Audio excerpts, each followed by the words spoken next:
রাজীব কুমার খান পশ্চিম মেদিনীপুর থেকে। হরে কৃষ্ণ প্রভু, প্রণাম। আমার শরীর খারাপের জন্য আপনার সঙ্গে দেখা করতে পারিনি, এর জন্য আমি খুব লজ্জিত। প্রভু, আমার একটা প্রশ্ন, আমিষ খেয়ে কি তুলসীর মালা কণ্ঠে পরা যাবে? তুলসীর মালা পড়তে পারে, আমিষ খাবেন কেন? আমিষ খাওয়া তো উচিত নয়। ভগবান আমাদের অনেক কিছু খাবার দিয়েছেন, আমিষ খাওয়াটা বন্ধ করুন।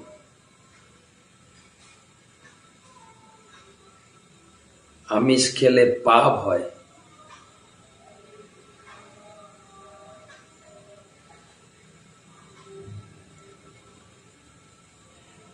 পরবর্তী প্রশ্ন করেছেন, নাম নেই।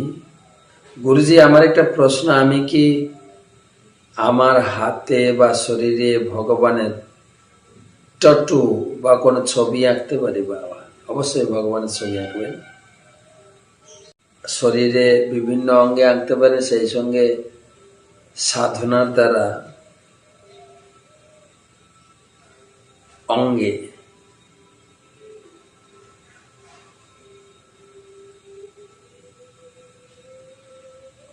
শরীরের ভিতরেও হরিনাম ভক্তিযোগ অনুশীলনের মাধ্যমে হৃদয়েও হরিনাম এঁকে দেন।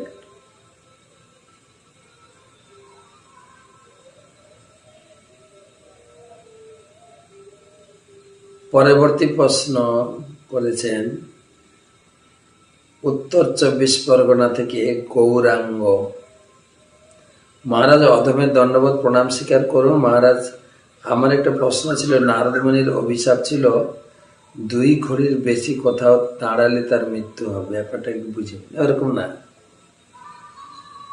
ওরকম না। দক্ষ রাজা একবার 1000 সন্তান ছেলে জন্ম দিয়েছিলেন 1000। তো তাদেরকে গুরুকুলে পড়তে পাঠিয়েছিলেন। তো নারদ মুনি দেখছেন 1000 ছেলে, আমি এদেরকে ব্রহ্মচারী বানাবো। তো নারদ মুনি তাদেরকে বুঝিয়ে সুঝিয়ে ব্রহ্মচারী করেছেন। বাবা এই কথা শুনে দক্ষ খুব ক্রোধ প্রকাশ করলেন, রেগে মেগে আবার 1000 ছেলের জন্ম দিলেন। নারদ মুনি তাদেরকেও ব্রহ্মচারী বানিয়ে দিয়েছে। তখন দক্ষ অভিশাপ দিয়েছিলেন, আরে মূর্খ, তুমি জানো না সন্তান জন্ম দেওয়া কত কঠিন, আর তুমি সকলকে ব্রহ্মচারী বানাচ্ছ। আমি অভিশাপ দিচ্ছি, তুমি এক জায়গায় স্থির হয়ে থাকতে পারবে না। এটাই অভিশাপ। আর সেটাই নারদ মুনির কাছে অভিশাপটা বর হয়ে গেছে।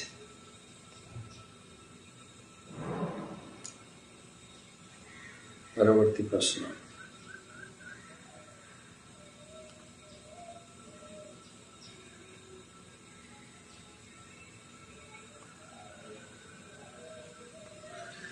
মিথুন দাস,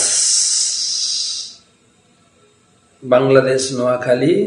মহারাজ, মাতৃজঠরে আমরা যেভাবে কষ্ট পাই সেরূপ কি মহাভাগবত যারা আমাদের উদ্ধার করতে জগতে আছে, সেই মহাভাগবতগণ কি কষ্ট পান? না,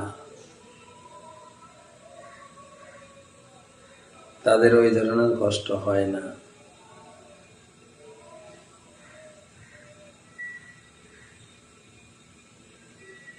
তাদের জন্ম, তাদের সবকিছু ভগবান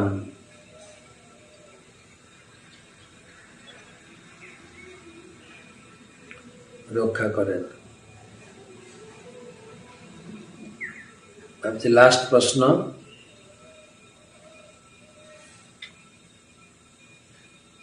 বিশ্বজিৎ দেবনাথ, পেট্রাপোল বড়াল। হরে কৃষ্ণ প্রভু, আমার দণ্ডবত প্রণাম।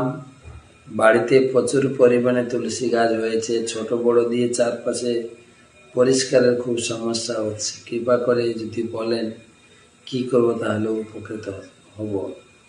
তুলসী দেবীকে তো যে কোনো সময় স্পর্শ করা, কিছু করা যায় না। আছে তুলসী গাছ চারিদিকে হয়েছে, এটা একটা ভালো লক্ষণ। তুলসী বেশি গাছ থাকলে তুলসীর বন বা বৃন্দাবন, সেখানে ভগবান অবস্থান করেন।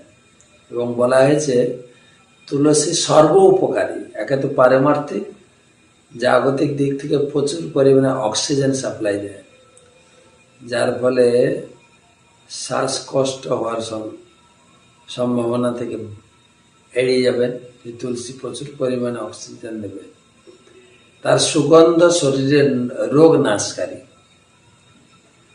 তো থাক, অথবা যদি ছোট অবস্থায় তুলে বিভিন্ন জায়গায় লাগিয়ে দেন ভালো হয়। যে না, ছোট যখন চারা উঠছে তুলে নিয়ে আপনার নির্দিষ্ট জায়গায় লাগিয়ে দেন, বা কাউকে দিয়ে দেন, ভক্তরা বাড়িতে লাগাবে।